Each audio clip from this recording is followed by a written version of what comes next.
सुनबे, मैं बहिना ये ध्यान से सुनबे, ए मालिक के लीला के सुनबे, परवर लीला गोसाई मिल के दुनिया संसार मिल जुल के।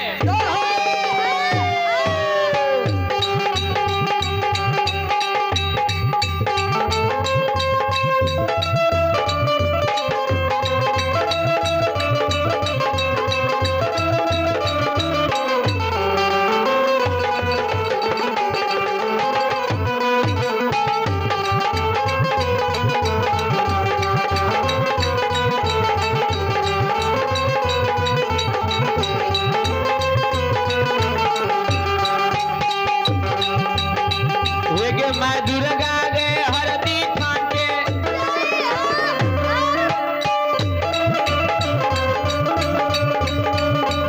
मैं दुर्गा गे हरदी खान के, मैं मैना महमूद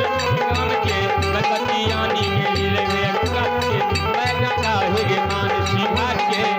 बाबा कसरगरिया गाम के, बाबा कर महपुराय गाम के, बाबा खेदन सुखासन गाम के, बाबा पितुयो कचरा सी के, बाबा भोला सिंह है चार धाम के।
मुखिया के छिए, मेरा बाबा सरपंच के छिए।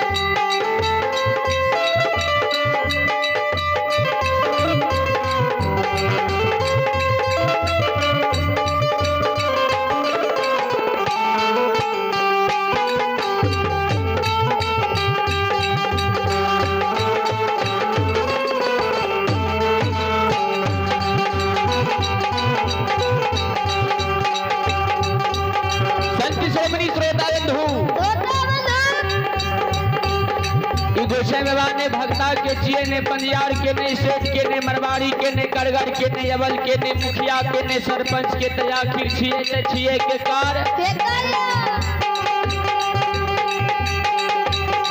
अत भगती के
प्रसंग की ओर